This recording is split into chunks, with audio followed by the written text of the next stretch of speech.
Hey guys, DZ here, and today we are going to do the last video for preparing for the new format, and this is going to be on the tech I'm playing in Volcanics. So, with this said, this is going to be a more specific video, but if you see me getting my invite or somehow managing in top 8, you will know ahead of time some of the tech I played. Number 1 is Infernal Flame Vixen. Now, I pretty much forgot about this card entirely until one day, about 4 or so days ago. By the time you see this video, it's going to be much longer ago, probably about a week ago.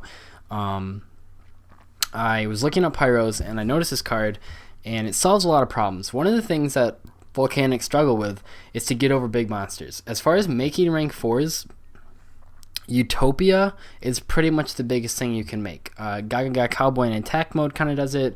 Maysto can flip stuff down. But as far as getting over things like Ophion, Infernal Flame Vixen does that beautifully. It's a banishing effect.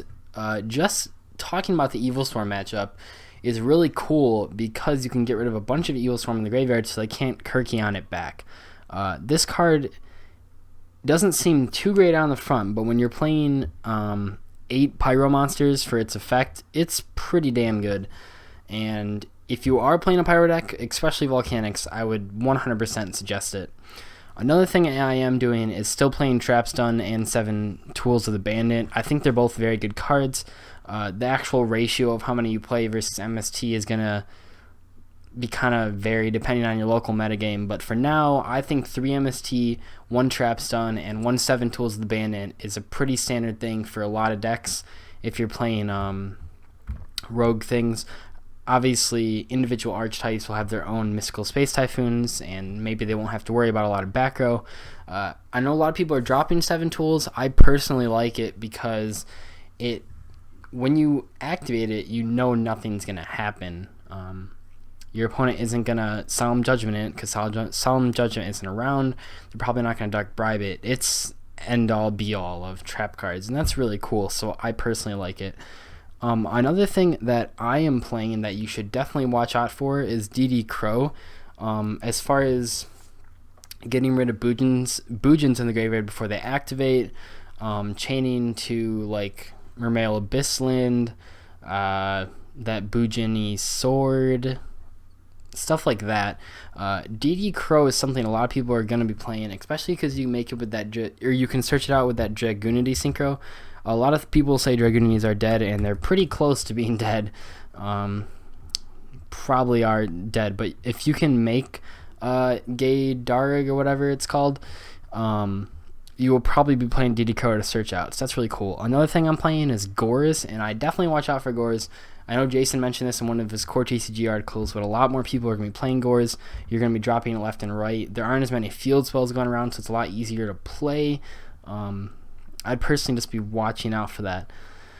As far as other things, Mech-equipped Engineer, which I already made a video about why I think it's the best rank 3 in the game as of right now, is going to be running around, I wouldn't say everywhere, but in a lot of Chaos decks. So if you're facing against a Chaos deck, you might want to side in stuff like Compulse or maybe Phoenix Wing Windblast to get around cards like Mech-equipped Engineer. Zen Mains is going to be huge. Watch out for rank 3s in general.